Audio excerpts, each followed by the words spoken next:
is always safer in the hands of the people than in the conference rooms of any elite. Sam Seder. They are unanimous in their hate for me, and I welcome their hatred. We must guard against the acquisition of unwarranted influence, whether sought or unsought, by the military-industrial complex. The Majority Report with Sam Seder.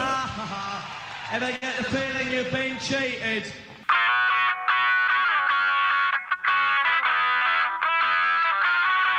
It is Thursday, August 3rd, 2023. My name is Emma Vigeland in for Sam Seder, and this is the 5-time award-winning Majority Report.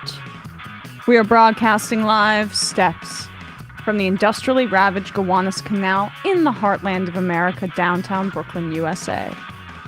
On the program today, Azad Essa, author of Hostile Homelands, the new alliance between India and Israel.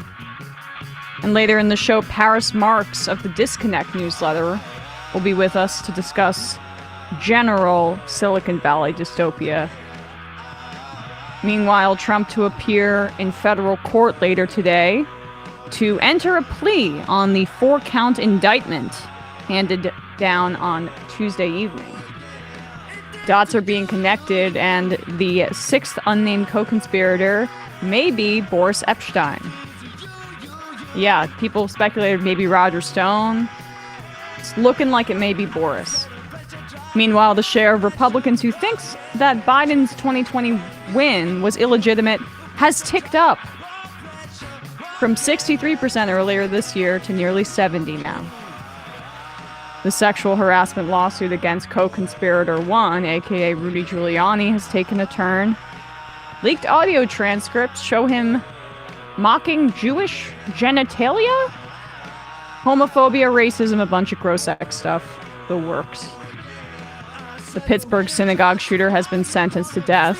He killed 11 in a hate crime. People are not meshing with the nominally positive economic news. Half of Americans see the economy as getting worse. And the Bank of England, following the Fed's lead, raises interest rates to a 15-year high. House Republicans stall on Sherrod Brown and J.D. Vance's rail safety bill, despite weeks of milking the East Palestine rail disaster for points. A federal appeals court further limits abortion access in Guam. Another federal court upholds trans students' bathroom access in Indiana, so that's good news. And in good news as well, in Wisconsin, a firm brings a lawsuit against the state's Republican gerrymander districts to the freshly liberal state Supreme Court. Give them hell. Texas AG Ken Paxton to appear in a Houston court today for his securities fraud trial. And lastly, despite it being midwinter, scorching heat is hitting South America, including an August record in Chile. All this and more on today's Majority Report. Welcome to the show, everybody. EmMajority Report is what it should be called. Hello to Bradley. Hello to Matt. Hello. Yeah, so I guess Wednesday, I take some odd Wednesdays off. That must have been the first time that I was out for a major news story and Sam was in. It's usually the reverse. Yeah, Sam noticed that too. Well, our brains are it's becoming like, one. I'm here for one of these. Yeah, I don't know how I feel about that. Starting to think alike, but yeah, I mean, I read a lot of the indictment as a lib moment for me, but it's a massive moment. It really is. I don't know how much it changes things electorally. We'll have to see that play out. But the indictment... I kind of feel like that's beside the point, and people rush to that a little bit too much. Like, yeah. How is this going to play? Like, and even people that act like they're above electoral politics, I'm like, oh, well, it's not going to... That's not the question right now. The question is like, yeah, guys close to the president were saying, hey, let's steal this thing and then use the Insurrection Act to put down riots. Yeah, exactly. Like, we have to reckon with the moment outside of the electoral politics element, which is that this is a historic indictment. It's frustrating that it took the January 6th committee to get this going. I mean, Merrick Garland could have started this process a lot earlier. But Jack Smith, I mean, a lot of legal experts have called it a masterclass. I don't have the authority or understanding to speak to that specifically, but from my reading of it, it was very effectively laid out. What I found to be the most kind of poignant elements were the lists of the numbers of times that Trump, Giuliani, and the other co-conspirators were told that their claims were false and how they pressed forward regardless. It also appears as if not naming the co-conspirators just yet is part of a strategy to get Trump prosecuted more quickly. Because once charges are brought against the other co-conspirators, then the cases become intertwined. That could bog down the process. And so essentially, it seems like they're trying to get this in before the convention, which is in July in 2024. And another thing that experts have pointed out is that the allegations can be applied to all counts, which expedites the trial because it essentially streamlines the process.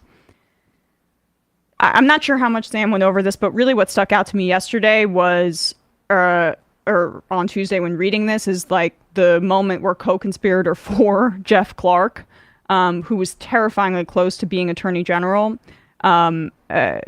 he would have been acting AG if there was not this internal revolt telling the Deputy White House Counsel that they would use the Insurrection Act, deploying troops against anti-Trump protesters in order to stay in power. That's what indicates a plan, and that's what we zeroed in on yesterday. That's a coup attempt. Okay, yeah. I mean, that was the scariest part for me, at least. Yeah, I mean, and to see people being like, well, if you actually prosecute Trump for this stuff, it might lead to riots because people don't trust the institutions. Probably the bigger threat to that is a conspiracy to retain power and then use the Insurrection Act to put down riots they expect because they know they cheated. Exactly. That is such pedantry, frankly. And it's just like general sneering at liberals or kind of MSNBC types who are up in arms about this or who are fawning at the historic moment. You can find that cringy and then also be clear that this is a historic moment. I think it's cringier by far to do what Greenwald's doing than I agree. resistance libs are doing at this point. Well, and the other thing that stuck out too, I just want to say, is like that Trump and Giuliani were calling senators to lobby them at 6 p.m. on January 6th, after the break-in and the violence and the riots were well underway at this point. Yeah, on the news, they were doing so. As the folks don't remember, what'd you say, 6 p.m.? 6 p.m. Yeah, we were trying to leave the show. I was like impatient to get out of here. I mean, I had just started, right? It was like one of the craziest moments to watch it in real time. Mm-hmm. But anyway, here's Mike Pence reacting to the news here of the indictment. And for his part, at least, he comes out looking better than the other Trump people. Apparently he took many notes about his meetings with John Eastman, who's co-conspirator number 2, apparently, and Trump. I would say, though, that the fact that those meetings happened and lasted as long as they did indicates that Mike Pence wasn't like, screw off, I'm not engaging in this whatsoever. He at least had some thoughts about it, but he comes out looking better, and he's going to capitalize ultimately on this. The calculus we all did live, which is that Trump already got his Supreme Court justices. Like, they got what they want. Why are they going to try a coup to retain that anyway? Yeah. And I just want to say, too, Mike Pence does come out looking better from a legal perspective. He's going to top out at like 3% in the Republican primary race to bring in the electoral element, but here he is.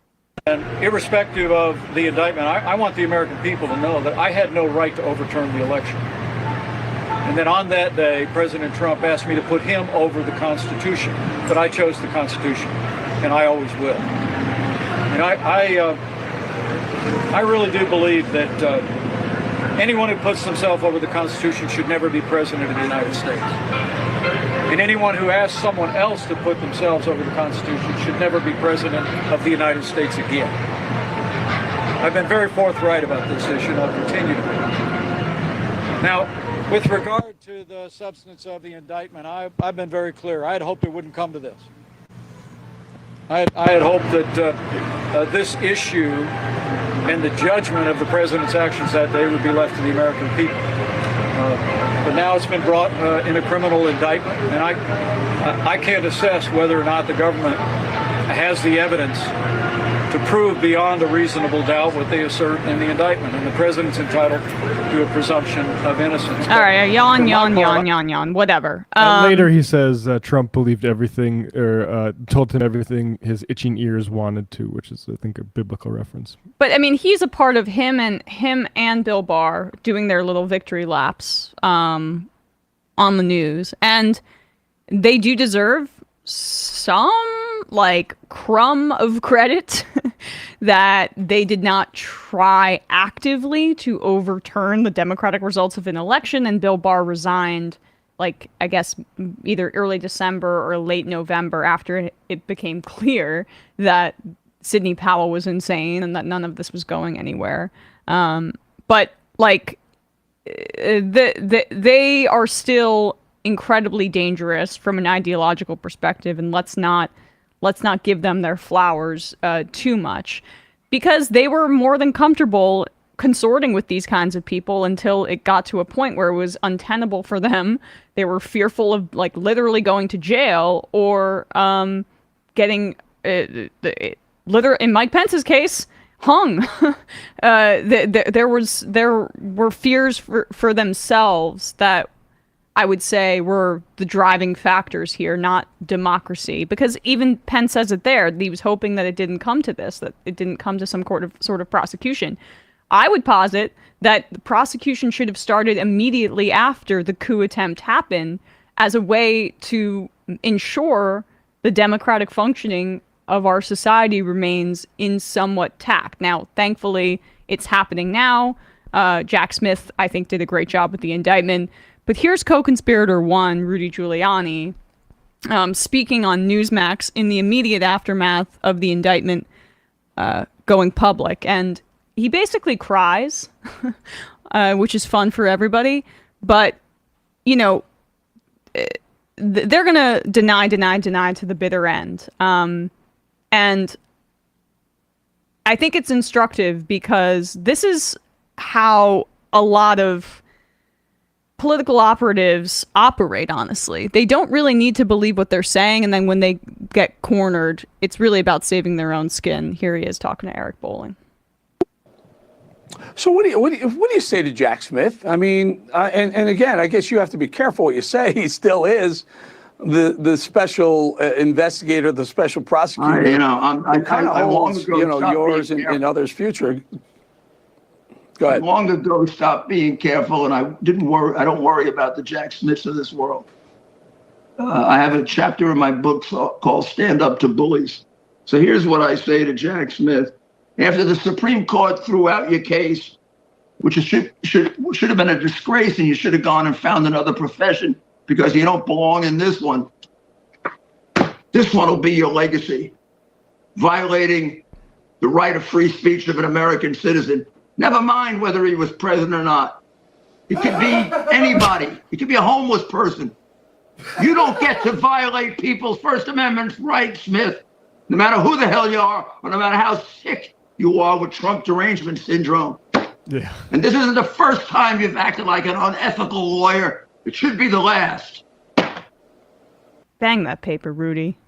Speech defenses, which Robbie Soave of The Hill, I believe, has been making, and all these sort of libertarians, is the stupidest thing I've ever heard in my entire life. You can't do things with words like crimes. The indictment goes to great lengths at the outset on one of the first pages to say Trump and, I don't know if they talk about the co-conspirators specifically, but Trump had a right to lie about the election. He had a right to say what he wanted about the election. It was not the speech. It was the actions that were taken with both the fraudulent elector conspiracy, which was the avenue that was taken in, spearheaded by co-conspirator 5, Ken Chesebro, even though I want to say Cheesebro every single time, and through the avenue of John Eastman, who was pressuring Mike Pence to slow down the process in his ceremonial role on January 6th. These were active plans that were put into motion in a variety of different instances. And you had state legislatures in Michigan and in Arizona who were just like, there's just no way for me to do this because all of these claims are bogus and nuts and Sidney Powell has lost her mind. We can't back this up even though we want to help you out. That was the only thing that stopped some of these plans from going into motion. So it's not the speech. It's not the speech.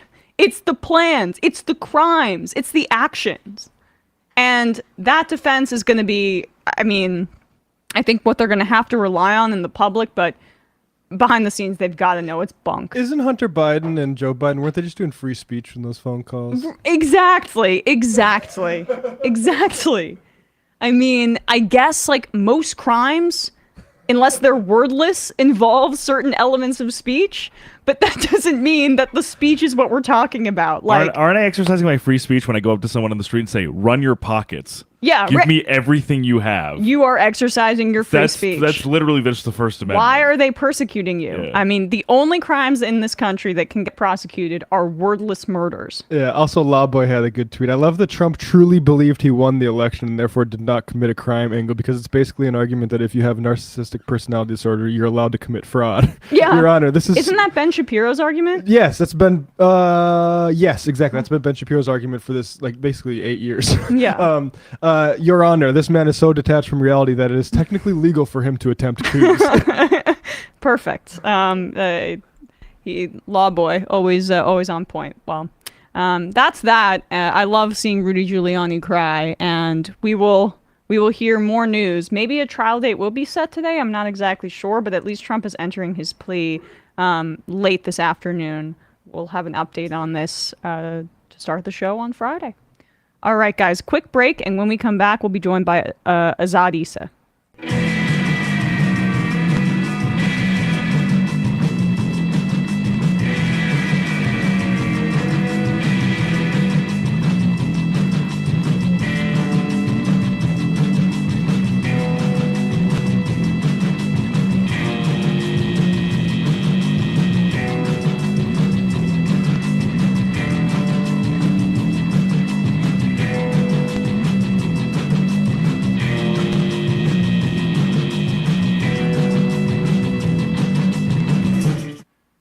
We are back, and we're joined now by Azad Essa, senior reporter at Middle East Eye, author of Hostile Homelands, the new alliance between India and Israel. Azad, thanks so much for coming on today. Thank you so much for having me, Emma. So, yeah, of course. You open your book framing both India and Israel as being indelibly linked to British imperialism.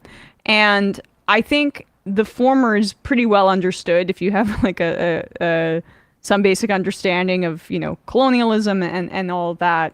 But the latter, not so much. So let's just start there. Why did you think it was important to connect those two things at the start? Yeah, thank you so much for this opportunity. Yeah, so under normal circumstances, people don't think that India and Israel are connected in any way.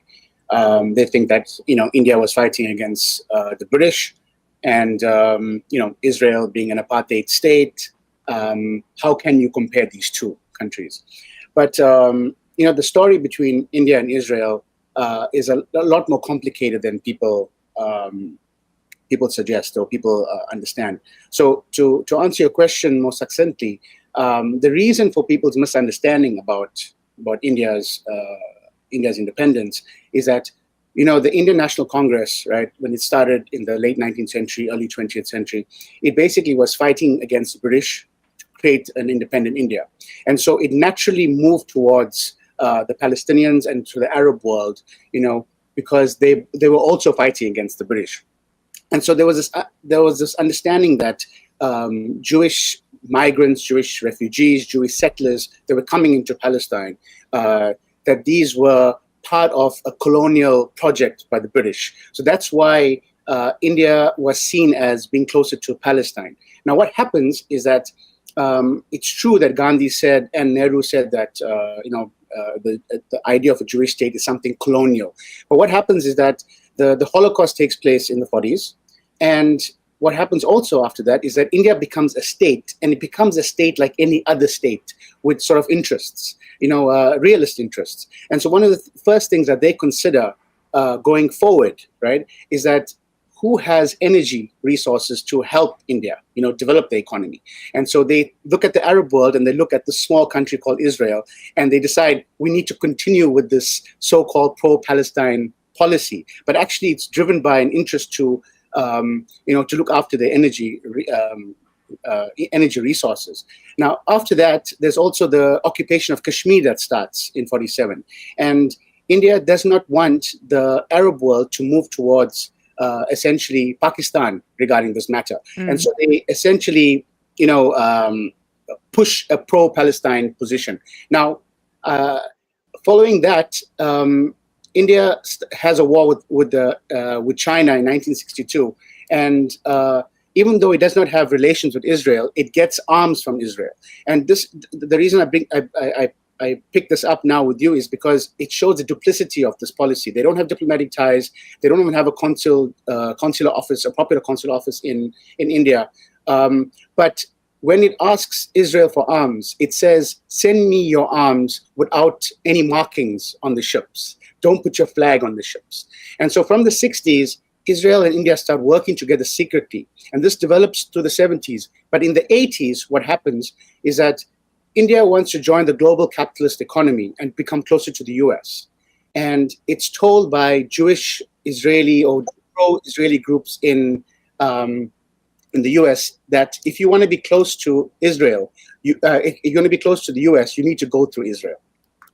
Yeah, and so I mean it's helpful to understand, I think, how indelibly linked relations are with Israel in relation to U.S. power and U.S. empire, right? In that hostilities towards Israel are met, I think, at least with some backing from U.S. empire and power, and thus having that back channel for India was really important, but then it had to become more public facing as the years went on. Yeah, absolutely, and there are different dimensions to this. The first thing is that if you are joining the global capitalist economy at a time in which the Soviet Union is seen to be falling, right? They know that this is going to happen soon, but they don't know when. They need an extra channel, or they need an extra source of arms. And the Soviet Union were the biggest supplier of arms to India for the longest time. In fact, Russia now is still the biggest supplier. But they needed a second supplier. And the US has always had a kind of ambiguous relationship with India because of India's closeness to the Soviet Union for the longest time. Now, if they prove themselves to be close to Israel, then they can basically show themselves to be part of the US imperial project in some form. So I'm not saying that India is completely part of the US imperial project, because they're not. If you think about BRICS, and you think about them even talking about, leaving the US dollar, for instance, as a currency. But they want to be close to the US as a kind of Trojan horse, right? And to be to be part of that agenda, as well as be close to the global South. And that's why the pro-Palestine labels are so important to India, because that is their ticket to being seen as kind of like anti-imperial. Gotcha. But at the same time, they're purchasing weapons from Israel, which has now become this very robust, has its own very robust, I should say, arms industry. They were the 10th largest exporter, I believe, last year. But in the lead up to that, can you talk a bit more about Kashmir and how India's relationship with Kashmir and the occupation developed over that time period to the present? Yeah, just before we talk about Kashmir, you're totally right about the arms industry, and that is actually it's actually the core of the relationship between India and Israel. India buys more arms from Israel than any other country in the world. We're talking about $1 to $2 billion a year. And this has been going on for the past 20 years. In fact, under Narendra Modi, the arms the arms purchases increased between 2015 and 2019 by 175%. Wow. And so we're talking about not like Mickey Mouse arms. We're not talking about small handguns. We're talking drones. We're talking about sensors. We're talking about creating fences on the borders with Pakistan. We're talking about surface-to-air missiles, long-range ones. And India now is developing weapons with Israel in Indian factories. And so by developing these weapons, India then becomes a kind of way for Israel to expand the market for its weapons. So there are many countries in the world who won't buy from Israel, at least publicly they won't. But they can now buy weapons through India because of the relationship that India has with those states. To go to your question about Kashmir, India basically started this project in 1947. We know about the Nakba. A lot of people know about the Nakba between 47, 48, 49, in which 720,000 Palestinians were expelled and thousands were killed. And what we don't know is that there was a similar type of ethnic cleansing that took place in Kashmir in 47, in which what historians say around 200,000 Kashmiris were killed, another 500,000 Kashmiris were expelled. And this starts off a kind of occupation and a settler colonial project from that moment. And through the decades, India tried to use democracy, secularism, development as a way to kind of like massage their occupation on the region. And things take a turn in the 80s when a kind of election that takes place in Kashmir is seen as completely fraudulent, and a resistance movement starts, including an arms movement starts. And since 1990 to today, around 70,000 Kashmiris have been killed. And over the last few years, what India has done under the Modi government is that they revoked a special clause in the constitution called Article 370 and Article 35A, which gave Kashmir a kind of semi-autonomous status within the Indian constitution, and also revoked the protection of land in the region, meaning that land now can be purchased by anyone. And that means that India now is like passing these kind of laws in which it facilitates Indians coming into Kashmir to buy land, to become residents. And that sounds familiar. That sounds a little bit familiar to what we're seing in Israel right now. Well, that's why it's kind of like we call it the Israeli model in a way. Because, what they are doing is that they're encouraging people to come in and buying up these places, also suddenly saying that these shops or farms are now state land, so-called state land, and now they are taken over. They're using the same bulldozers that Israel uses in the West Bank. It's from Britain, right? I think it's called JCB bulldozers. And what has happened now is civil society is completely crushed. Journalism is like criminalized. I just did a story yesterday in which several Kashmiris reported that their passports have been revoked, so they can't travel outside either. So this is the kind of thing that's basically taking place. And the idea now is that once you flood the place with outsiders, then you have an election later on, and then suddenly there's no dispute anymore because you have all these other people there. Right. And I mean, I guess this is kind of the common sense next question, but can you talk a bit about the similarities between Kashmir and Palestine in the positions that they're in, and by extension, Hindutva and Zionism and the connections between those two ideologies? Sure. I mean, we can first talk about the methods, right, and the similarity in the methods. So both Palestine and Kashmir are extremely surveilled societies, and that doesn't mean that they're the only ones. There's also other places around the world, right? You think about Xinjiang or East Turkestan. But it has become very sophisticated in Kashmir since 2000s with the help of Israelis. Both armies use maiming as a method of quelling and punishing dissent. Israel shoots Palestinian protesters in the limbs, so they aren't able to walk. Kashmiris have been shot in the eyes with lead pellets, rendering them blind. Civil society is completely intimidated and attacked routinely. Both label them terror organizations. And interestingly, since I also brought up the China comparison, is that both use the language or the vocabulary of being democratic, and crucial part here. Both say that they're democratic, but at the same time, they intimidate civil society, suppress journalism. They bomb in Israel, in Gaza. Israel bombs media offices, right? And in Kashmir, they cut the communications, so no one can communicate. So this use of democracy is very sinister from both places. Then there's collective punishment.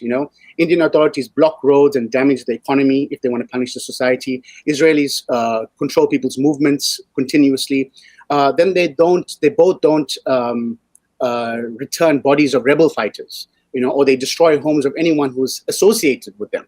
Then there's question of resources. Israel steals Palestinian land and resources and then talk about the desert blooming, right? In Kashmir, large chunks of land are taken over by the army, and the Indian government talks about environmentally friendly projects. So the greenwashing is also a shared tactic. So is pinkwashing. There's all these kind of legal justifications for pursuing these projects. Now, in terms of Zionism and Hindutva, right, both are fundamental to the states of Israel and India. And both Hindutva and Zionism are marked by, I would say, to summarize, they're marked by two ideas, and that is an expansionist idea and an exclusionary idea. So, for instance, you think about Israel and Zionism, there's this idea of Eretz Israel, that Israel could start and end anywhere, meaning that there's no, the Israeli constitution does not have, Israel does not have a constitution, and it means that there are no borders. So they can talk about any land and link it to the Bible, and that could be part of Israel. Likewise, Hindutva, in terms of this expansionist idea, they call it Akhand Bharat, which is greater or undivided India. And in their imagination, India starts in Afghanistan and ends in Myanmar.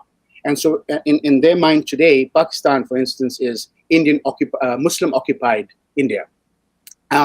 Likewise, there's the exclusionary aspect. If you think about the Citizenship Amendment Act in India, which is very similar to the Jewish right of return law, in which it kind of privileges one ethnicity or one religious group. Essentially what we're talking about now is these two ideologies becoming very much the definition of the state, in which if you're not Jewish or if you're not Hindu, then you're not part of the nation. You could be a citizen potentially, but you're not part of the nation. Therefore, you are second class or you're an excess population. I mean, and you're not, the nation having this ethno-state kind of construction that's just nationalism, and then we're in some really pretty scary right-wing territory here. Yeah, absolutely, and also one thing about this is that when we think of Zionism is on a spectrum. There's liberal Zionists, the cultural Zionists, and they're sort of like right-wing Zionists. But Zionism, it's predicated on ethnic cleansing. It's about replacing people.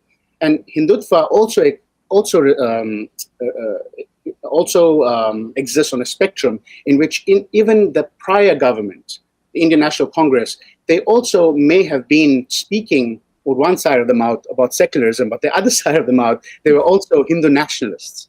And so this is not just about Modi.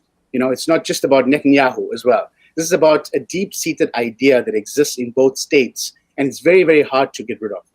Well, even though you said it's not about Modi or Netanyahu, I'm now about to ask you about Modi and Netanyahu, just because I am curious about their relationship and how that's developed. So, officially, as statesmen, Modi and Netanyahu met in New York in 2014 at the UN General Assembly. And since then, the media has sort of like described this relationship as a kind of bromance. And one of the things about this relationship, one of the things about this relationship is that whereas India has had a relationship with Israel, like officially, in terms of a normalized relationship since 1992, it was never really a public relationship. But with Modi embraced Israel. Modi embraced Netanyahu, and he made very clear that he wanted to be kind of a version of Netanyahu, someone who endorses unapologetically a religious nationalism, someone who's militaristic, someone who's proud of these values, right? And so he reaches out to Netanyahu, and Netanyahu kind of accepts this, as well as reaches out to Modi, because to have the world's so-called largest democracy on your side is a huge boon for Israel. And Netanyahu then can claim that he is essentially expanding Israel's political reach around the world. Okay, and he has ended this sort of like hostility from India. Now, Modi visits Israel in 2017, and they meet in Haifa in the Mediterranean Sea, and they walk. They pick up their pants and to above their ankles, and they sort of like walk on the shoreline, and they sort of like whisper sweet nothings into each other's ears. And the reason I say this is because the imagery is really important here, because politicians and businessmen meet in a boardroom, right? But like brothers or old friends meet on the beach, for instance, and it's informal. And so the imagery and the symbolism here is that these two countries, these two ancient civilizations, are kind of meeting. They finally join their kinship, the kinship of, what are they talking about? How much Muslims suck? I mean, like, isn't that really that really their shared their shared principles? Is it that, to say it crudely, that's how it's distilled in, or what it distills into? Yeah, so basically, the idea is that for Hindutva, for Hindu nationalists, India was a great civilization before, and it was primarily a Hindu state, and Muslims came and basically contaminated it. And they love the idea of how Zionists and Israel and Netanyahu deal with these Muslims in their vicinity. They are enamored by how they're able to get away with it as well. And so getting away with it is also contingent on US support in their mind. And so, of course, you're absolutely correct. The glue that binds these two ideologies is Islamophobia. Yeah. And I guess my last question here before I let you go is, how is Pakistan in responding to this? I mean, this is, I guess, India becoming even more emboldened and saying, well, we don't really need the rest of the Arab world. We're gonna make these connections more public. We are the biggest country by population in the world. We have all this economic power. Our relationships with the United States are still on solid ground, despite the far right inclinations of the Prime Minister Narendra Modi. How is Pakistan in responding to this? So this is an interesting question, because what this has done is that, we have to take a step back here. The reason India has been able to push itself so close to Israel, especially in the past 5 or 6 years, is because of the Abraham Accords. Because essentially what has happened is that India has always been nervous. India is not a very original country in terms of its foreign policy. It's very careful. Think about what's happening with Russia as well. It's kind of toes a line. It's very careful not to go on either side of the debate. And when it comes to the Arab world and India waited until sort of these Abraham Accords were passed, and so that meant that it didn't feel that it was going to receive any blowback from the Arab world. And so you could say that it accelerated the relationship between India and Israel to a large extent, because of Bahrain, because of the UAE, because of even Saudi even considering moving towards Israel. Now, what that means for Pakistan is that Pakistan doesn't have the leverage at all. It has absolutely no leverage. And instead, it is being pushed by those states as well behind the scenes to become closer to Israel.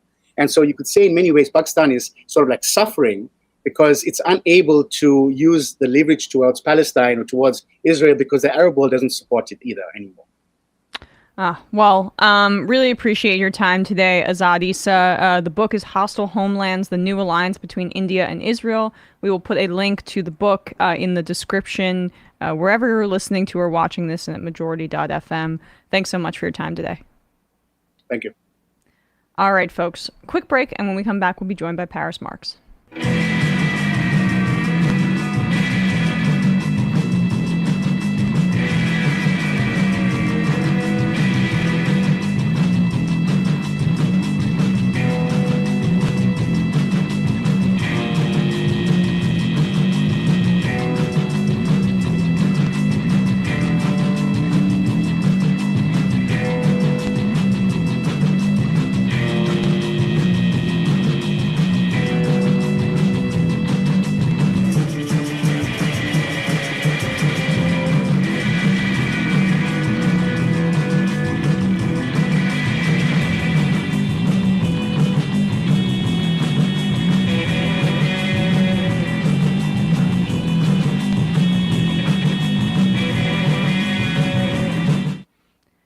back, and we are joined now by Paris Marx, host of the podcast Tech Won't Save Us, and the mind behind the Disconnect newsletter, which is critical writing about tech in Silicon Valley.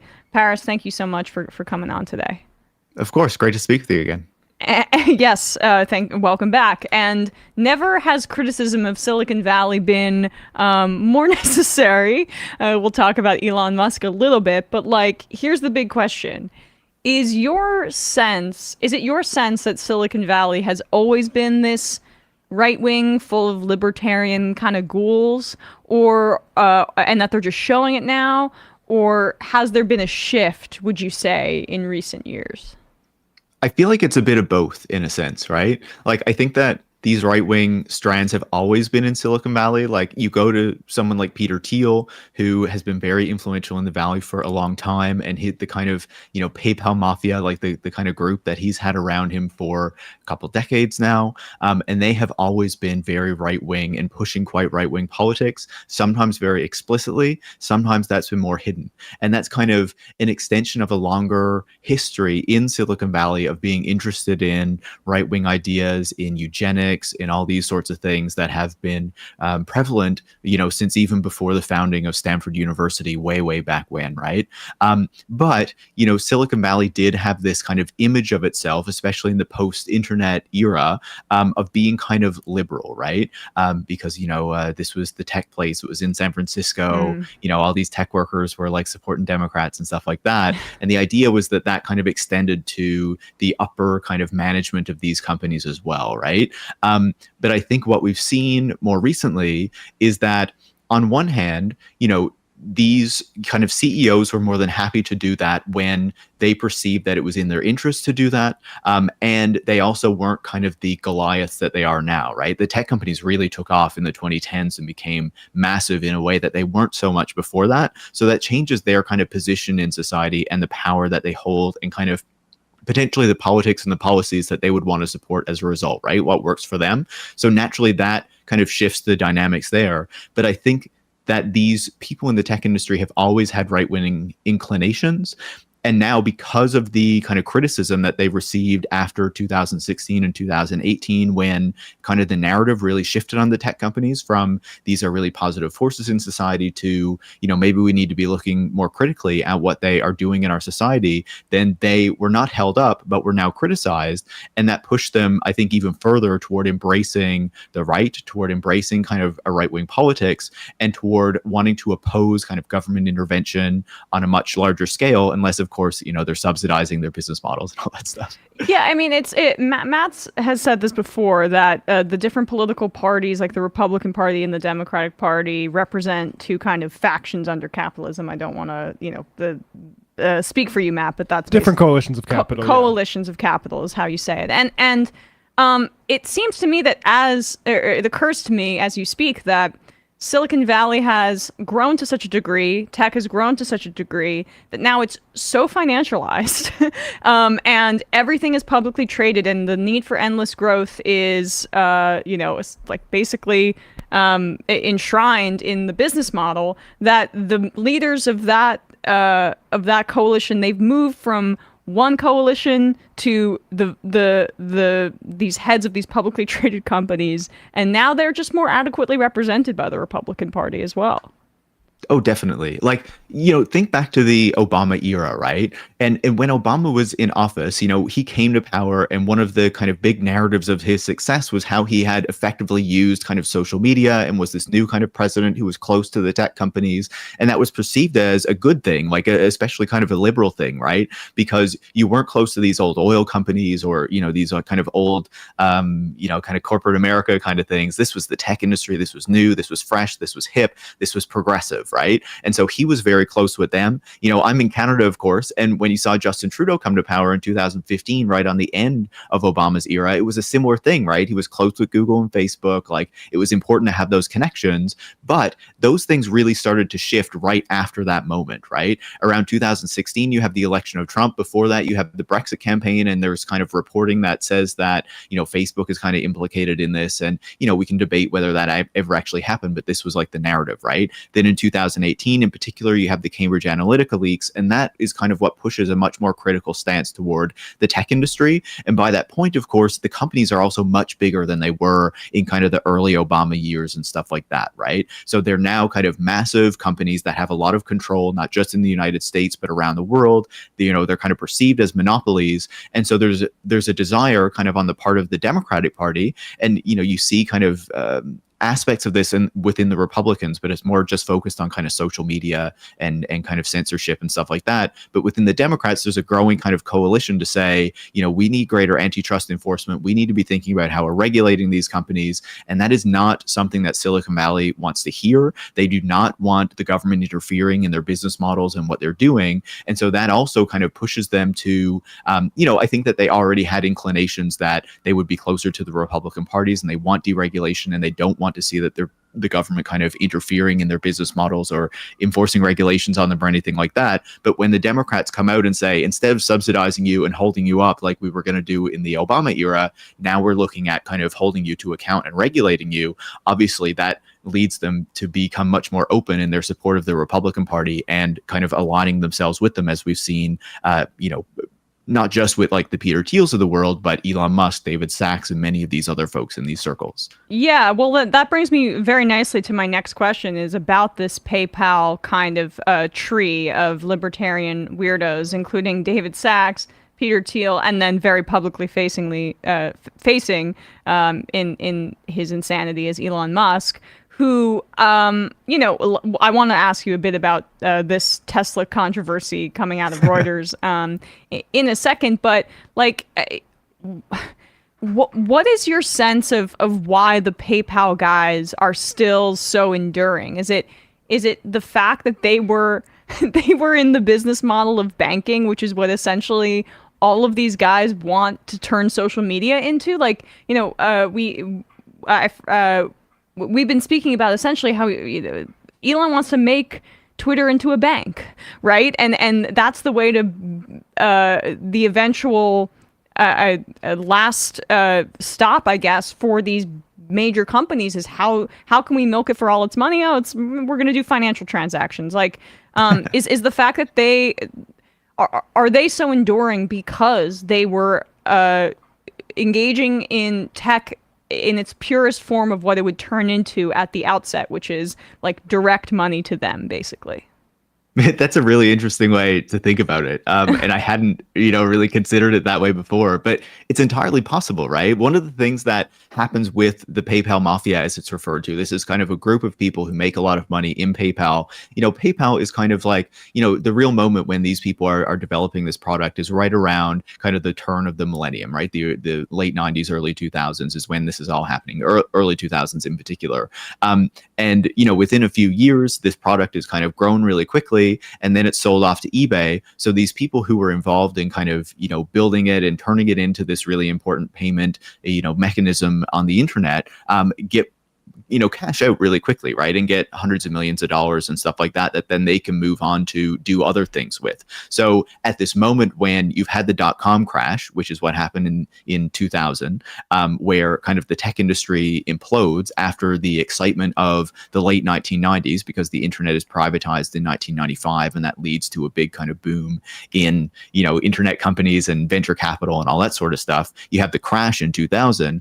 And so then, there's kind of this difficult moment in Silicon Valley. Where are we getting our money? What is kind of the future going to look like? And so you have these people who come from this kind of successful company that survived the .com crash and that made a lot of money in the process. And now all of a sudden they have all this capital that they can deploy, and that gives them a degree of power in thinking about, what the future of the industry is going to look like. And of course they take different paths, and I'm not going to describe like all the paths that they take, but obviously you have Elon Musk, who kind of has all this cash already, and so then he invests in SpaceX and Tesla, and this is kind of what starts to create the mythology around him of this guy who's going to like save the future and blah blah blah.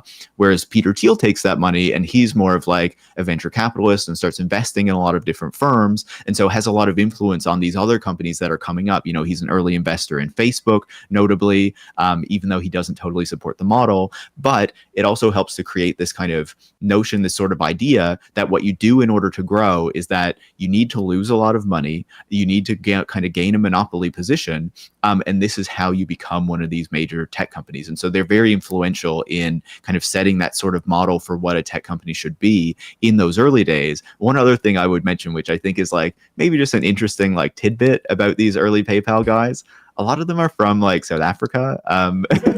Like, you know, they had that kind of apartheid experience. Like Peter Thiel's from Germany.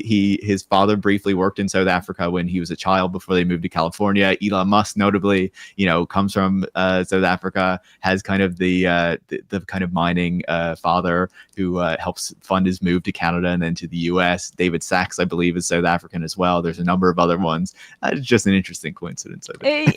It is quite interesting. And Not sending their best. Yeah, and it informs a little bit of, like, you mentioned the fixation on eugenics. I was trying to describe this to somebody the other day who was like, well, he can't be a total idiot, right? Elon Musk, like, you know, he founded Tesla, and that's an interesting company. I'm like, no, he was just he bought in, essentially. Yeah. And like, he believes things like, I need to spread my DNA because I am the prime. It's disgusting, I know. I mean, he's repulsive, but instantly coming out of South Africa, right? Concerned with birth rates, and birth rates, and I have this kind of godlike sperm, basically, that needs to be spread, and my kids won't talk to me, but it's my duty. I mean, the overarching themes are very scary that he really believes in, and he now leads the Twitter /X and is actively destroying it. So there's that.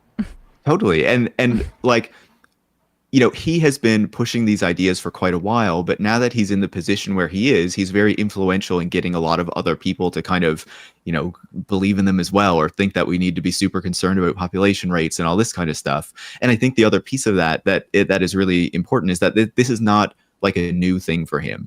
Julia Black, who used to work at Insider, now I believe she's at The Information, I think. She wrote, she kind of did some investigation into this kind of pro-natalism movement that Elon Musk is kind of like a figurehead of, I guess, now. And one of the things that she found in talking to an anonymous source who knew Elon Musk when he was younger was that he was kind of like obsessed with Genghis Khan, and the idea that Genghis Khan had like fathered all these children and his like DNA was still like pervasive within the human population as a result. And like, you know, there's like kind of Jeffrey Epstein vibes there, but Elon Musk was like very interested in this and like liked the idea of kind of spreading his DNA because he believes that intelligence is kind of like inherent, right? And one of the things that he said very clearly is that he thinks smart people, you know, quote unquote smart people, are not having enough children. And so people like him who are very smart need to be having more kids so that like the entire population remains smart. It remains like, it's just white. Yeah, exactly. Yeah. This is the fancy way we're saying it now, huh? Which is why that was what he said on Tucker's show before he got canned about, you know, some being in favor of the overturning really of Roe v. Wade. But then I would love if the follow-up, you know, for any journalist that wasn't Tucker was like, how do you feel that way in the continent of Africa, for example, right? And I think his answer would have been a little bit different. I wanted to ask you about that Reuters story that did come out, though, about the lies that Tesla has been perpetrating for around a decade, saying that they had been altering the dashboard, basically estimates on mileage. Can you explain that to our audience and how consequential that is or is not? Yeah, totally. It's a really big story, I think. You know, we'll see if the media picks up on it and the regulators actually follow it because Elon Musk is so good at kind of, you know, evading accountability for anything that he does. But I think I would just say, like you know, to set it up, we've been seeing a growing amount of scrutiny on Tesla from regulators and from the media in the past like year or so, right? Regulators are now demanding that Elon Musk submit, that Tesla submit data on crashes involving autopilot. It's kind of assisted driving system that it says is a self-driving system. And so that has kind of been escalating because they're finding that a lot of these crashes are from Tesla vehicles, you know, the crashes involving these sorts of systems. And it's been subject to a lot more lawsuits recently, including from drivers who have been kind of, who have been in crashes with these systems. And then, of course, earlier this year, there was a report out of Germany about how a lot of people were having a lot of trouble with their Tesla vehicles, but Tesla was making them sign NDAs, non-disclosure agreements, so that they couldn't actually talk about the issues they were having with the vehicles. And so now there's this Reuters investigation that was published last week, I believe. So, everyone would know that when we talk about electric cars and the shift to electric cars, range anxiety is one of the big things that we're always talking about, right? Will my car be able to actually go where I want it to go? Will it die? Will I be able to charge it properly? And one of the things that Tesla has always said is you can trust us because, we have kind of pioneered this model where we have these massive old batteries in our cars that allow our cars to go really far. Sure, they're very resource intensive. Sure, they make the cars really heavy, but, that's the trade-off to get the range that we need. And so what the Reuters investigation found was that for almost a decade, Tesla has been kind of misleading drivers and owners as to the actual range that their vehicles can go by showing a false number on the dashboard, where it says how much range you have left on your vehicle. And then when it gets closer to actually running out, it will shift from the false amount of range that you have to a real marker so that you can, to kind of push you to go charge it up. And the Reuters reports quotes independent investigations that have found that Tesla is kind of the worst for misrepresenting the range that its vehicles can actually deliver, which is a big problem. But then I think what makes it even worse, exactly. Well, I mean, exactly. This is a driver safety issue. Yes, yeah. I'm sorry to cut you off. Go on. No, but you're completely right, right? And that's not even like the worst part, right? Like that is bad enough. The fact that they are lying to their customers, customers who, let's be clear, are often quite cultish, really believe in Elon Musk and the mission of this company, and he's treating them this way where, the vehicles are known for having very poor quality control, not great service. Now we hear that he's lying to them about how far their vehicles can go. And then, so, they've been doing this for almost a decade. Tesla has obviously been selling more vehicles in recent years. So last year, the Reuters investigation found, they kind of reached a point where they had so many range complaints from drivers that they set up a special team in Nevada to go into all those complaints, to call those customers and say, we've run kind of a remote diagnostic on your car. We find that your battery's actually fine. So we're going to cancel your appointment. So we don't have to bring it in to get it serviced, and we don't need to pay the money to kind of look into it. And, they had kind of goals set for how many appointments they should cancel, and they would celebrate when they hit certain targets for canceled appointments. And so this was something that the company was very clearly doing. And I think one of the worst things that came out of that piece of it, to make it even worse on top of that, you're having trouble with your car. It's not performing as you expected. Now the company is reaching out and canceling your service and saying, actually, everything is fine. But, the Reuters investigation also found that when these people in Nevada were performing these remote diagnostics, if they found that there were other problems with your car that you didn't know about, they were instructed not to tell you about them until you found out yourself, so that you didn't have to come in for a service appointment. Like, I don't know how something like that is not illegal, to be honest. Yeah, and then what else are we talking about in terms of safety issues? We're talking about the autopilot thing, the self-driving cars that have just been tested on roadways and have killed people. I mean, it's getting to a point where, I mean, I would imagine more things are going to be uncovered just about the product in and of itself, let alone what's been well documented about the union busting, the racial discrimination. It's a complete it's a pastiche of just horrors, basically, is what I'm getting at here. Totally. And, this is a company that has really been held up because of its association with Elon Musk. And, it was kind of showing us what the future of automobility was going to be. And I think we could have a debate about whether that was actually a good future. And if you look at what all the other automakers are doing now, whether it should be the future of transportation. Of course, we've had that discussion in the past. People should read your book. That's right behind there, Road to Nowhere. There you go. Good plug. Yeah. But, so like we have these growing number of stories about the company. As you say, the autopilot software and the self-driving software is an issue that is gaining gaining increasing scrutiny from regulators, and hopefully regulators will follow up on this Reuters story as well. But in addition to that, over the past few years, we've had increasing reports around the quality control on these vehicles. They're not put together very well because the production process has a lot of issues, apparently. There have been reports about issues with some of the key kind of parts in the vehicles and how they can break, much earlier than the expected lifetime of a vehicle, and that these things are kind of much more endemic to a Tesla than other automakers, out there if you're buying a vehicle. And then, of course, you have the lies about the range. And so we're in this moment now where, the governments and kind of society in general is trying to make this push toward electric vehicles. And the question is Tesla going to become one of these kind of central automakers that dominates this transition? Or are we going to reach the point where the amount of scandal and kind of the issues with this company just keep stacking up? Of course, we also had reporting recently that even Tesla drivers are turning on the company because of Elon Musk's recent tweets and his politics and things like that. So does it just reach the point where this company, you can't touch it because the vehicles aren't good, you don't want to be associated with Elon Musk, and you have all these other options from all these other automakers that aren't lying to you to at least the same degree about range and things like that. So maybe you buy them instead. I think it'll be really interesting to see how that develops. 100%. We were going to talk about ChatGPT, but I feel like I want to ask you more about this kind of meta question, no pun intended, about social media.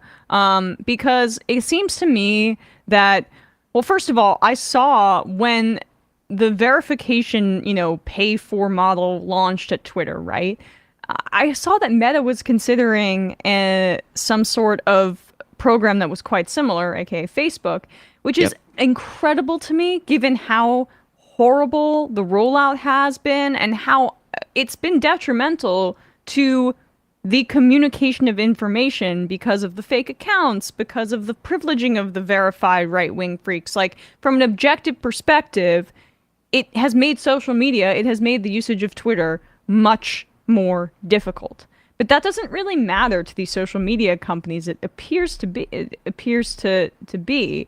And the question I have for you is social media as we know it basically dead at this point? Have these companies, the legacy ones of Facebook or Twitter, and then Instagram being purchased by Meta, like, have they kind of bumped up against their stated use at its outset to the point that now it's just necessary to milk as much money out of it as humanly possible, and so its utility is basically, one of the last things on some of these bosses' minds. I'm curious what you think of that theory of mine. Yeah, I wouldn't go as far to say that it's dead, but I think that it's in a moment of transition and like a difficult moment where we're not really sure where everything is going. Obviously we've had Twitter be absolutely pulled apart under Elon Musk's leadership. It was never kind of like the most profitable or biggest company anyway. But he has really driven away the advertisers, implemented this subscription model that is clearly not working. People are not really signing up for it. Just the other day, he allowed people to hide their blue checks, and this was supposed to be the big thing. You can pay to get a blue check, and now you can hide that away because it's such a mark of shame, right? Yes, as it should be. Yeah, exactly. So now we need to keep a watch out for who might have long tweets but no blue check, right? So we can figure out who has it. But anyway, so obviously you've had a lot of other platforms kind of launch or gain kind of prominence over the past 6 months or so as people tried to launch competitors to Twitter because, it was clear that people wanted an alternative. I think it's fair to say, I don't need to go into every single one of them, but I think it's fair to say that none of them has really taken the place of Twitter, even though Twitter has declined in that period. Meta has launched Threads, which is positioned as a competitor to that. Again, I don't think that's going to replace Twitter, but it might become another platform where some people are kind of carved off and use that. And I think in particular, Meta is hoping that it will be a place that a lot of of Instagram users use as an additional social network, right? And the goal there is not really to create like, great conversations or great discourse or to educate you about news or anything like that. Meta just pulled news off of its platforms in Canada the other day because, it doesn't want to have to pay news publishers up here. The goal is really just to sell more ads. And I think that is part of the reason why we're seeing social media kind of be pulled apart in this moment, because obviously we had this period where we had these near zero interest rates for a really long period of time that made it easy for these companies to still gain access to capital, even if they weren't making big profits. And so that kind of shaped the type of platforms that we had for a really long time as a result of that. Now, as interest rates have risen, that changes the business model and kind of the thinking of these companies. And so they're trying to find new ways to extract profits out of these, as Facebook has experienced difficulty with its ad systems, in part because of rules that were put in place from Apple to restrict the amount of data collection it could do. But then on top of that as well, its user growth is kind of plateaued, right? And so if you can't get more user growth to sell them more ads, you need to find new ways to extract capital from those existing users. But then the other kind of thing on top of all of that is, as we had these traditional social media platforms that we're used to using that are American based, we have the new competitors coming in from China, TikTok in particular, that a lot of people are flocking to, that have a different kind of, model of how they are pushing content on the people, how they're trying to monetize. And so that is also creating difficulties for the American social media companies as they try to figure out how they're going to compete with what is coming next. And especially like as the business model is changing, as everything is in flux. So I don't think social media is going to look the same way as it had before. I don't think it's all going away. But I do think that we're in kind of a moment of change, and what it looks like in the next year or two, I think is going to look a fair bit different from what we're doing right now. Yeah. I mean, it's not a coincidence that when social media was, I guess, at its zenith, or when people really kind of more enjoyed using it, it was at that period that you describe where they're trying to bring in users, and then it's not as focused on profit extraction. So anyway, great stuff. Paris Marx, their podcast is called Tech Won't Save Us, and the newsletter is called Disconnect. You can also read the book Road to Nowhere, which is, I believe that we had you on for that. It's great. Yeah. So Road to Nowhere, what Silicon Valley gets wrong about the future of transportation. Paris, thank you so much for coming on today. Really appreciate it. Absolutely. Always great to chat with you. Yes, always great. All right. With that, we are going to wrap up the first hour of this program and head into the fun half, which you can get access to if you are a member. Join themajorityreport.com. As Matt says, help our, pay our bills. but I don't know why I keep outsourcing it to you. Matt's begging. Yeah. Fund our raises. Shake my hat. Yes. Speaking of you, though, Matt, what's happening on Left Reckoning? Yeah, Left Reckoning we had actually last night because David Griscom was traveling. We talked to Darna Noor about climate. In the post game for patreon.com/Left Reckoning members, we went deep into Jimmy Dore, who he recently went after a climate activist saying she was fake, that young lady from Generation Z for Change. Okay. Fake and in it what turned way? out that, because you actually endorsed Joe Biden, so actually you like imperialism. And that was his argument, even though he said she's with an organization that endorsed Joe Biden in the Sunrise Movement. She wasn't with the Sunrise Movement, and also the Sunrise Movement didn't endorse Joe Biden. They said, all right, we'll try to get him elected, but he obviously wasn't our first choice. They explicitly said this. Anyway, it turned out that Dore had to issue a correction 10 months ago because of the way he tried to correct a different climate activist who was on stage with Bill Gates and said, hey, maybe next time you... And this young lady, 21-year-old woman, got asked as a young representative for younger people on a climate panel, and said billionaires shouldn't exist. And Jimmy played that and said, look, I like what you said, but don't laugh during it. So he's tone policing. Yeah, and then director's note. And then said that she had won an award from Bill Gates, but she hadn't. She was just asked, and so she had to email him. Don't let the truth get in the way. I'm sorry, I'm kind of doing the whole segment here, but it blew me away. She emailed him saying, hey, can you take that video down where you said I got an award from Bill Gates. I'm actually like a critic of all this stuff, and I don't want it, like it's bad for my reputation that you're lying about how close I am. And he's like, oh, I'm really sorry. And so they issued the correction. While Kurt Metzger said she had very photogenic hair, I'll leave it to you to ask or to wonder what race she is. And then added a PS to her email where it was thanking him for covering it, even though it was incorrectly. And like, I guess what I'm trying to say is like the dude is a psychopath and also obsessed with young women, climate activists, and it's fucking weird. And him and Kurt Metzger, I'm gonna like keep talking about how weird I find that, because they keep mentioning how maybe I can find it actually for the fun half. We can preview it a little bit, but how like Jimmy's like, isn't it weird that what's her name, Greta Thunberg, hasn't grown since she came like in That's one of the reasons he said that she was a psyop, is that she doesn't critique the military bases for their emissions, but also she's the same size. She has the same size that she was when she came on the scene. Okay, so first of all, I know a little bit about this. She went through such a severe depression when she was going through puberty that I believe it was due to climate. She spoke about this on Democracy Now! That she lost a ton of weight during that period, and it may have stunted her growth. But either way, I mean, it's not a psyop. You're saying? So not a psyop, maybe, but I don't know. But like, what does that have? Is she some sort of alien? Yeah. What is the? I don't know. Is it an orphan situation? Like that? She's really a 45-year-old woman. But it's also like a 60-year-old guy, like.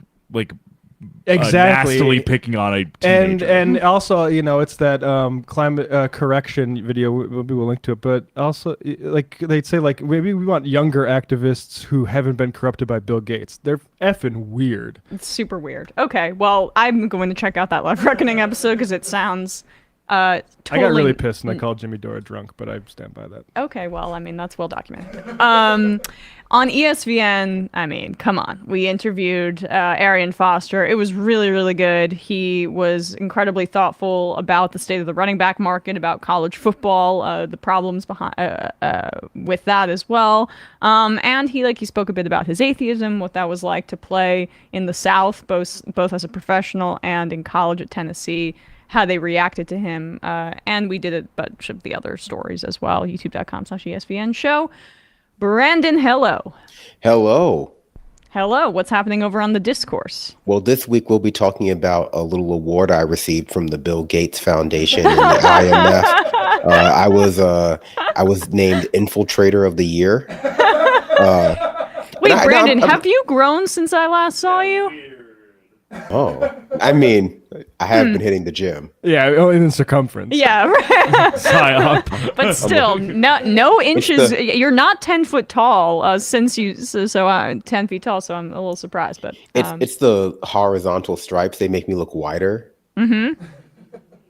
Must be. I mean, you say that, but I don't know if I'm gonna believe you. Okay, what's actually happening on the discourse? I don't know yet, but I'll have an update for you. I mean, I hope I get the award. I'm up for it, but I'm being a little presumptuous. But I'll have an update for you on Twitter. All right. Well, not for you, Emma, but for the fans who still stick. Yeah, with you me. could just text Emma the update. Yeah, thank you. So check out the discourse, and Matt Binder is away this week. Check out Scam Economy. Check out Doomed, Leftist Mafia. He's a busy man. Yeah. All right. The number is 646-257-3920. See you in the fun half. You are in for it. All right, folks, 646-257-3920. See you in the fun half. Are you ready?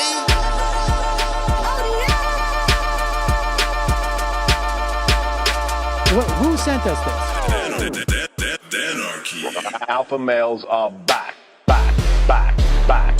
Boy is back. And the alpha males are back. Just as delicious as you could imagine. The alpha males are back. Boy is back. And the alpha males are back. Just wanna degrade the white man. Alpha males are back. I take all of it in my throat. Alpha males are back. Snowflake says what? The alpha males are back. You are a madman. And the alpha males are back. Oh no, Sam Seder! What a fucking nightmare! Bring back DJ. Yeah, or a couple of them. Just put them in rotation. DJ Danner. Well, the problem with those is they're like 45 seconds long, so I don't know if they're enough of a break. That's fucking nonsense.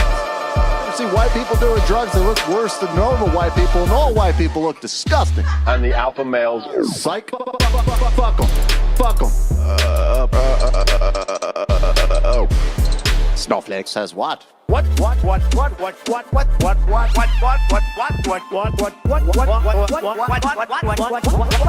Snowflake says what? A hell of a lot of bank. A hell of a lot of bank. A hell of a lot of bank. Okay, I'm making stupid money. Hell of a lot of bank. A hell of a lot of bank. All lives matter. Have you tried doing an impression on a college campus? I think that there's no reason why reasonable people across the divide can't all agree with this. Psych. And the alpha males are back. And the Africans are black African. And the alpha males are black. And the Africans are back. When you see Donald Trump out there, doesn't a little part of you think that America deserves to be taken over by jihadists? Keeping it 100. Can't knock the hustle. Come on! Fuck 'em. Things I do for the bigger game plan. By the way, it's my birthday! Happy birthday to me, Jew boy! I have a thought experiment for you. And the alpha males are back. Africans are black. Alpha males are black. Africans are back. Come on! Come on! Someone needs to pay the price for blasphemy around here. I am a total pussy.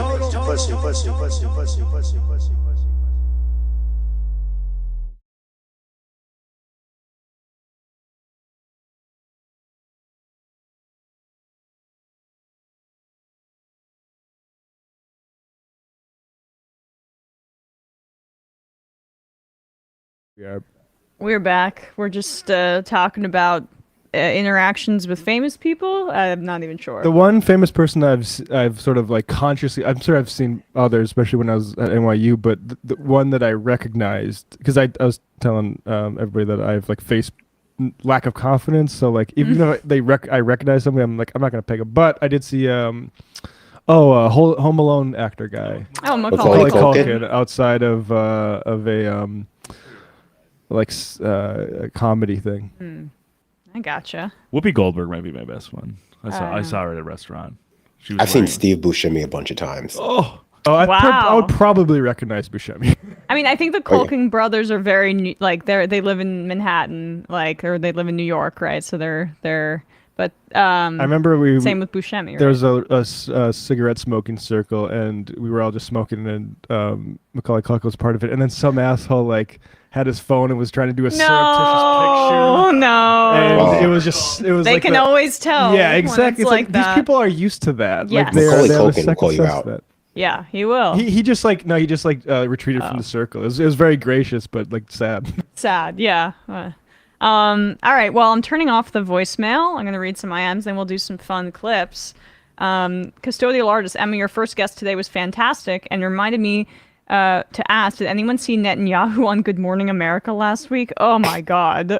He actually said the U.S. Supreme Court overruled an executive order that people wouldn't, imagine if the U.S. Supreme Court overruled an executive order, the people wouldn't stand for it. He made that claim.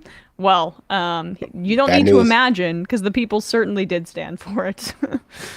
There haven't been protests in the same way, to be honest with you.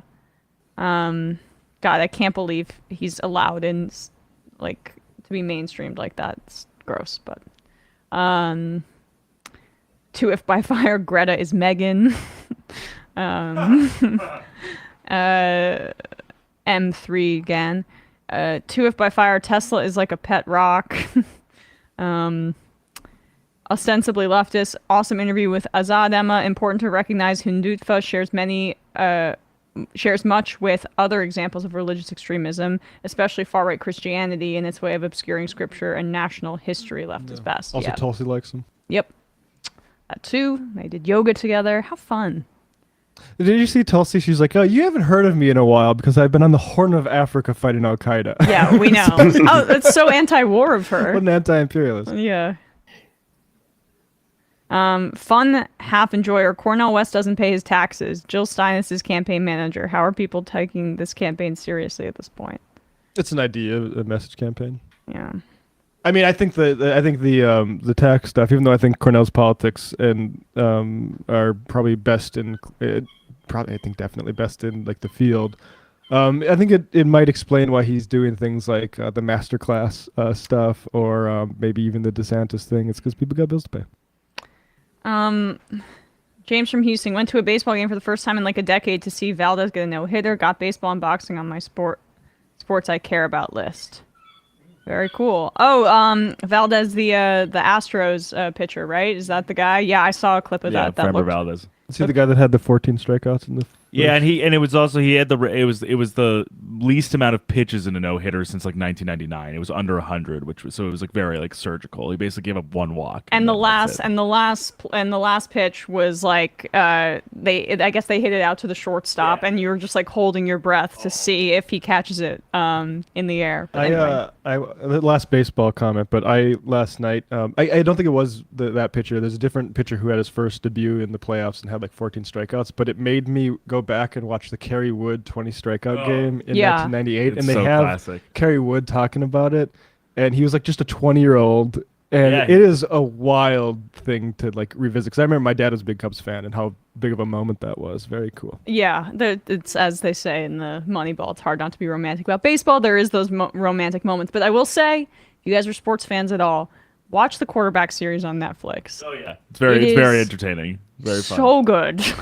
And Patrick Mahomes is just like probably the greatest player in the history of the NFL already, and it's like a gift to be able to get into his process. So I couldn't encourage it more. If people want to check that out.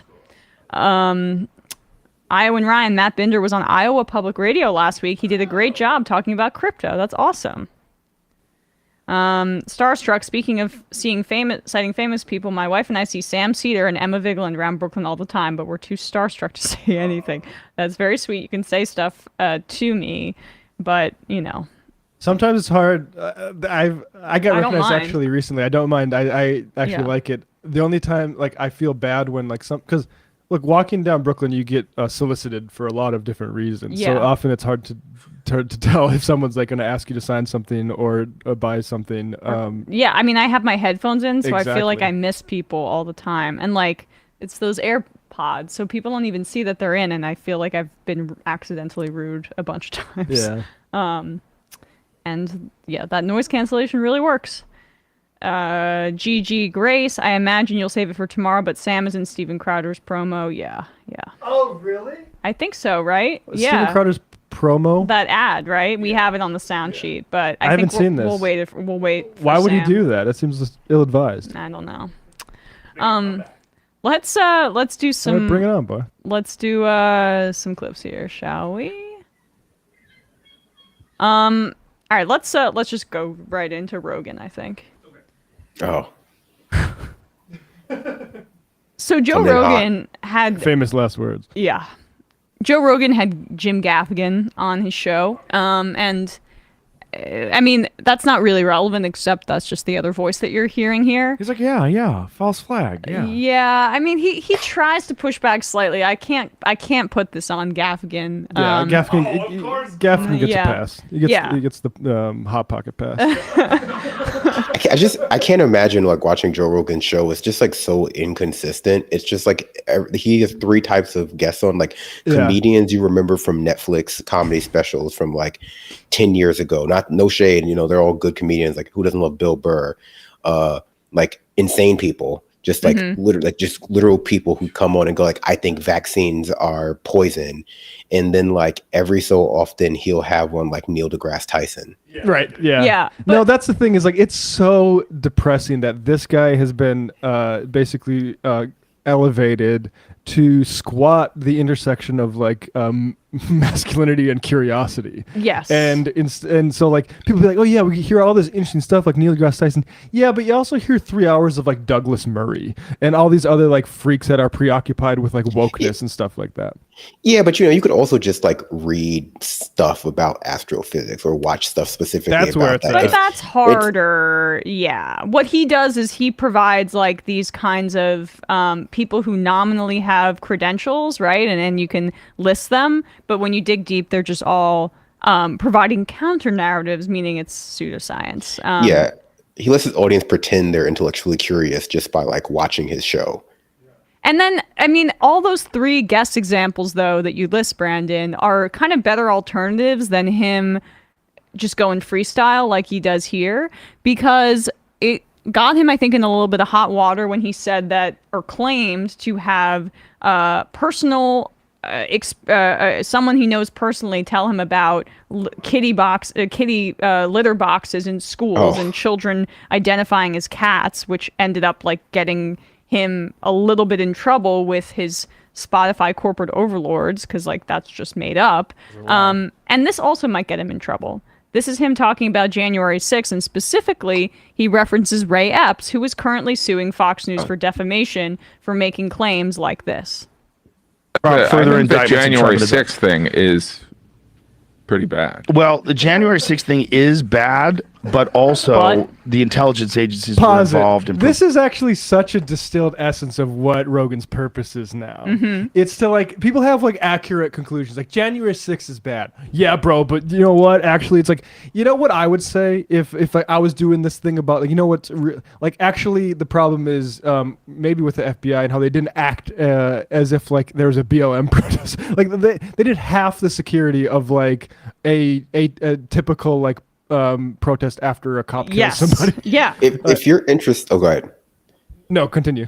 I was gonna say, if you're interested in the FBI entrapping people into crimes they otherwise wouldn't commit, there's a long list of like Muslim teenagers with intellectual disabilities that you can go down, which has formed like the basis of all FBI counterterrorism statistics in America for like the past 20 years. Yeah, this century. So, like, eco groups, right? Like, they've only become interested in this kind of entrapment now that they imagine it's used against them. They did it in Black Lives Matter protests. We had Trevor Aronson on, a journalist who's documenting this in a podcast that's actually informative called Alphabet Boys. So that's the reality of entrapment, as you say, Brandon, like in terms of what the FBI is doing. But let's just go back to the beginning, because I just like the titular butt from Rogan in response to an uncontroversial statement by his guest. Yeah, and just one more citation before I switch over. I helped destroy people. This is the Terry Albury, was a former FBI agent who whistle blew about how he was just like following Muslims around Minneapolis for the post 9/11 period. Yeah.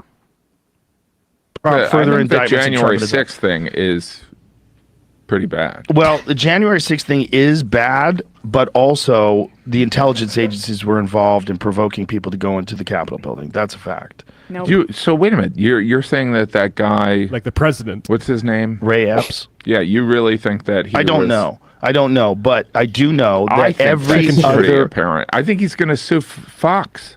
I think every other person who was involved in January 6th, who was involved in coordinating a break-in into the Capitol and in instigating people breaking, they were all arrested. This guy wasn't. Not only that, they were defending him in the New York Times, the Washington Post, all these different things, because saying that Fox News is unjustly accused him of instigating. Well, he clearly instigated. He did it on camera.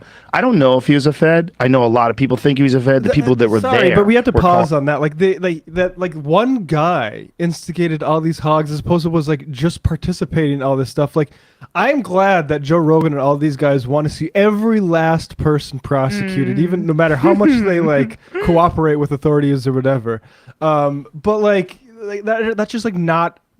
That's just like not a realistic. There are other people who were there on January 6th who haven't been arrested. Is he accusing them of being a Fed, or is he just doing this because like QAnon saw him whispering in one photo and they decided, oh, let's make an entire conspiracy theory about this guy who was, I mean, a Tucker Carlson watching member of the Oath Keepers who voted for Trump twice. The idea that he's some sort of federal agent is hilarious. Yeah, and like this is from the July 13th, and again, like I don't follow all this stuff super closely, but like Ray Epps should be criminally charged for events on January 6th, as the attorney says. An attorney for Ray Epps, man seen wearing blah blah blah, says his client has been informed by federal law enforcement officials that they intend to charge him in connection with events that day. So like, what are we even talking about? Yeah.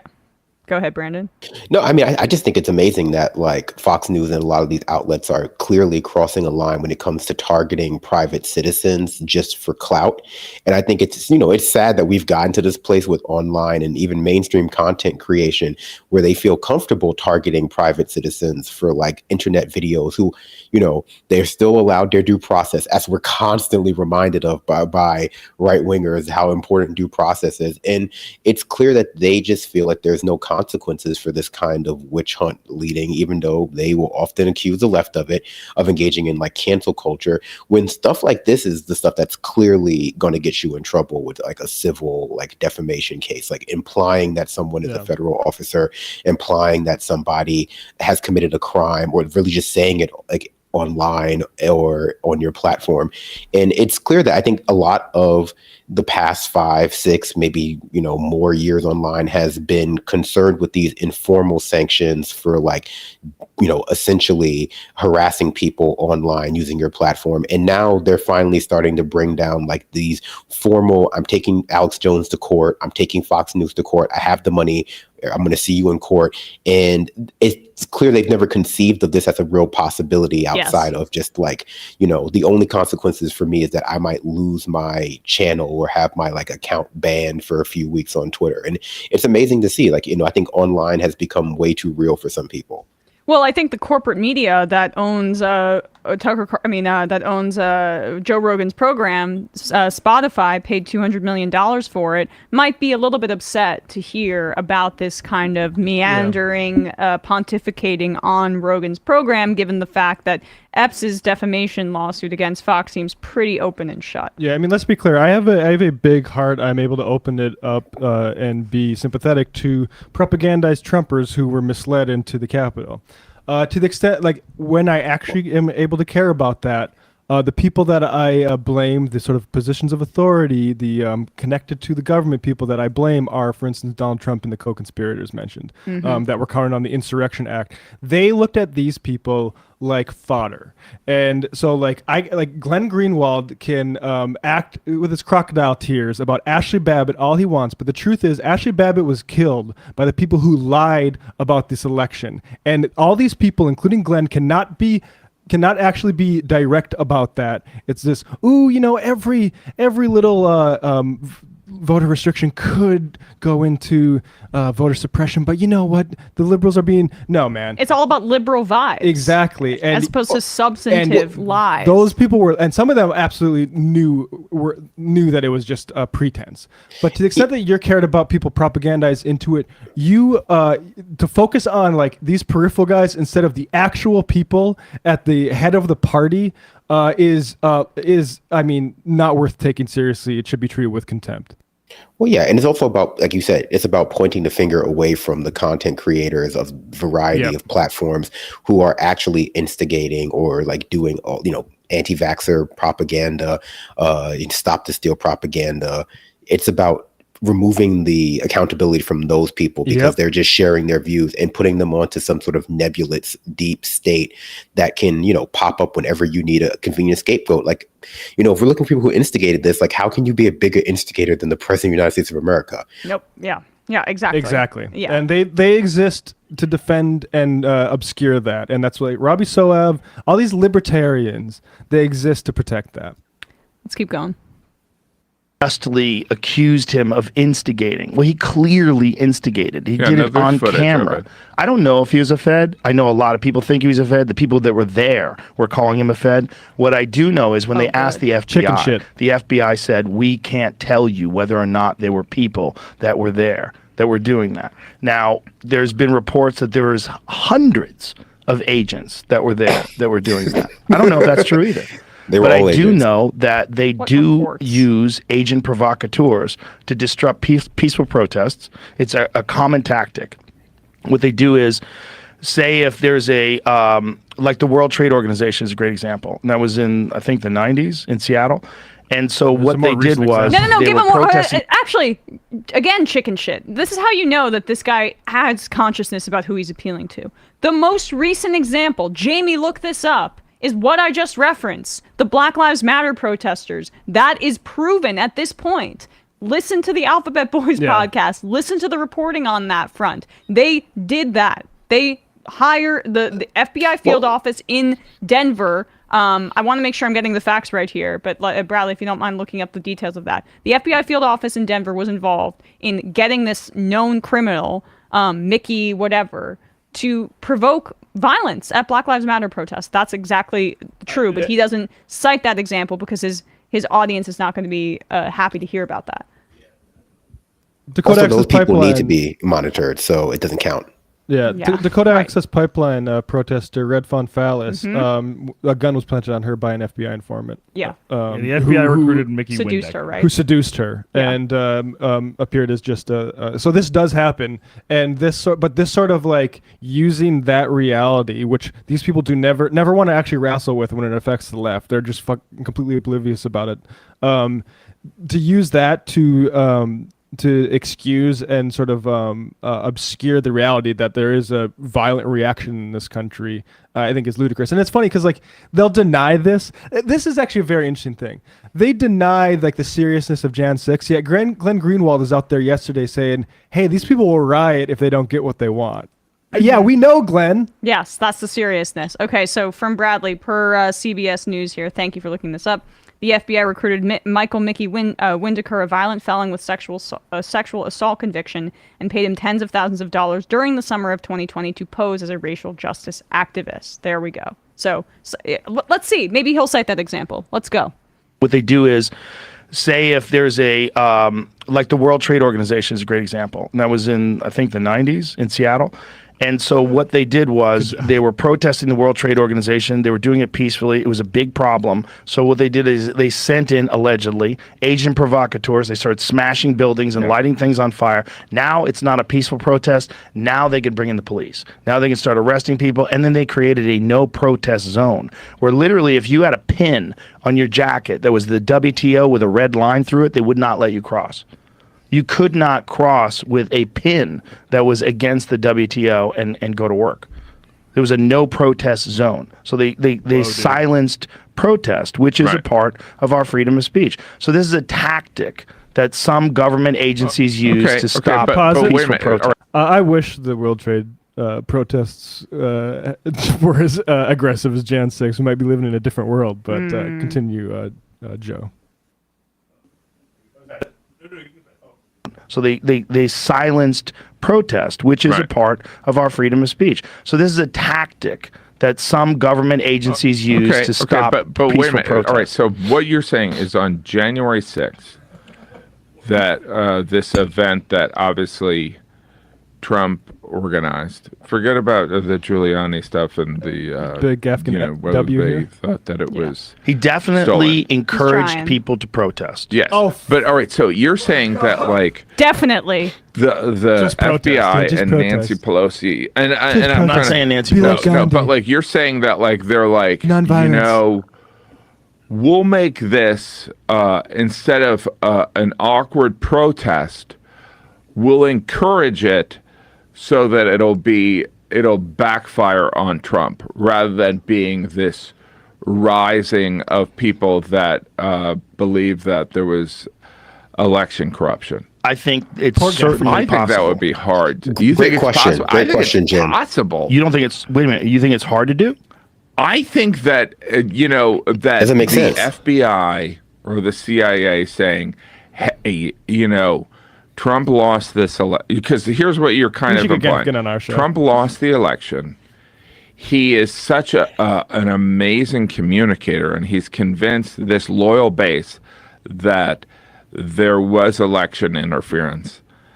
We don't want them to protest. How we can end this is if we encourage people to go beyond protesting to essentially go into the Capitol and take a shit in the hallway. I mean, I'm exaggerating a little bit. Yeah. But like, I don't see why that would be of use. Like, I'm more suspicious why Trump didn't call for backup when Okay. you know, or for the Capitol Police. You know what I mean? It's like there was, and that like Michael Flynn's brother was, you know what I mean? Like there's way more conspiracy stuff against Trump, and then I because think he's the one that did the conspiracy. I just want to hear the response of Rogan, and then we'll wrap up here. Just because, like, God bless you, Jim Gaffigan, but yes, if you could just skip to it, yeah. He loves to confront like normal guests with like the craziest conspiracy theory that he could possibly think of, and then this is a good example of why that doesn't work on like normal people, because they just go like, it doesn't make any sense. Yeah. Like, what's the why would they go through to such obscure and esoteric methods to achieve such like ludicrously unhelpful ends? But that's like classic conspiracy brain. Like, of course they would, and they left clues everywhere. Right. All right, let's hear what he says. So that we can arrest 300 people. Does that make sense? No, it doesn't make sense. No, I think it's a standard tactic, especially when someone is the enemy of the intelligence agencies. With Trump, that's absolutely the case. Trump set himself up against the intelligence agencies. He did it openly, and he did it brazenly.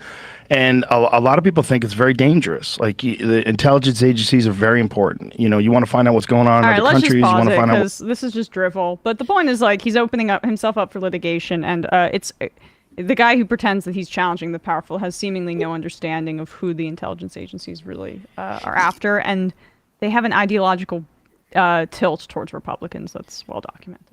Yeah, and this is the difficult part about like incredibly well-platformed conspiracy theorists, is because they have that little nugget of truth that, like, yes, obviously intelligence agencies are well documented to infiltrate various, political groups for, as long as they've existed, both the political groups and the intelligence agencies, obviously. Yeah. And the right likes to selectively acknowledge stuff like prison brutality or like the overzealousness of our prosecutors, and they'll make fun of it, or they will like make light of it, or say other populations deserve it when it happens to them 99.99% of the time, and then they'll dare you to not cater to whatever narrative they're trying to put forth that happens to acknowledge a tiny sliver of the prison industrial complex or the military industrial complex, because some people are just so glad that for once Joe Rogan's talking about like COINTELPRO, and you're like, oh my God, like he knows. Like, of course they know, they're just bigots. They just think it's good when it happens to BLM people, and that it's bad when it happens to Jan 6ers, and they have to twist themselves into pretzels to make that seem like not just a bigoted statement, but it's just obvious by the things they choose to highlight. It's an extension of like their anti-tech argument. They really don't care about big tech. They just want their kind of guys leading it. I'm a big CIA critic. Actually, the guy that the CIA is very afraid of, and I'm president now. Here's my first CIA director, Mike Pompeo. Here's my second CIA director, Gina Haspel. CIA Torture queen. CIA hates me. Yep. Pathetic. Dumb. All right, let's take a call. Calling from a 608 area code. 608. Hi. Can you hear me okay? Yeah, I can, but I think you're on speaker, so if you could just take us off, that would be lovely. Yeah, give me 1 second. I'm sorry, guys. It's okay. I was driving. All good. Making a turn, it sounds like. Yeah. Exactly. Glad you signal. Important. All right, well, you got to follow the rules of a small town. Sorry, I'm switching right now. Who's this? Where are you calling from? Ian from Watertown, Wisconsin. Ian from Watertown, Wisconsin. What's on your mind? I'm sorry, I can't get this thing to switch. It's okay. You sound okay. You sound okay. So. Okay, I'm sorry about the confusion. So I used to work for a company that was introducing electric cars to a new customer base in the distant past. And I'm not calling to defend Tesla, but I worked for a team that was similar to what is described in that story. Okay. We never went as far as to like dismiss people's concerns or try to cover up inadequacies of the car. But there is something to the range anxiety that people feel that you just have a segment of the customers that will not listen when you try to explain how the car works to them and what they need to do to change their driving habits to get the range working in their benefit. Yeah.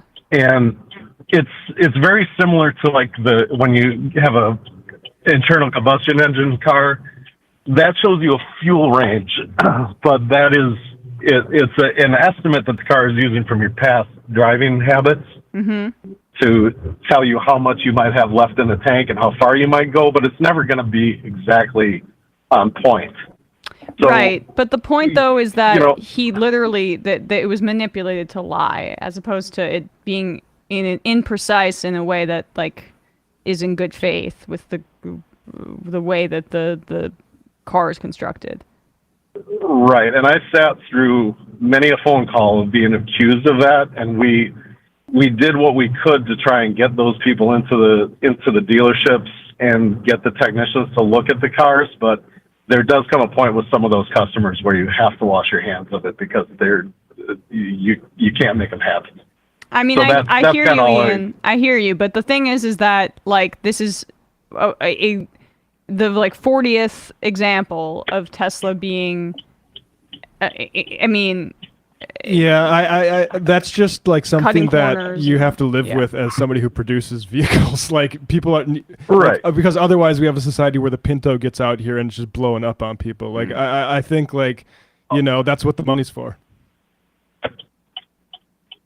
Okay, I just wanted to put that out there in case you were interested, because it's like I say. I mean, when you get into the we are going to like give you prizes for this.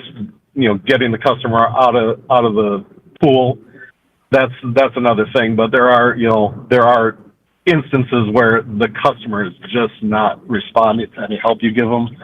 So yeah. I just wanted to put that out there. I thought you might find it interesting. All right, thanks, Ian. I definitely agree. I think as somebody who deals with customers, the customer can't always be right. I think what the article showed, though, that there was a systemic and targeted effort to make sure that people who were reporting a very specific problem that they were anticipating were ignored because they knew what the problem actually was. And if it was range anxiety, it seems like Elon Musk gave it to people by like telling them it worked a certain way, and then it wasn't. I mean, they've already been fined for this in certain countries who take that stuff seriously. And so like there just was an expectation ostensibly coming from his words, which I know taking Elon Musk at his word can be, taking your own life into your hands apparently. But, I think you can only give him so many passes. Yeah. Absolutely. For so many features that aren't the way he describes them as. Absolutely. Courier 11 Sec says Joe Rogan and Tim Pool in a classic unending struggle over title.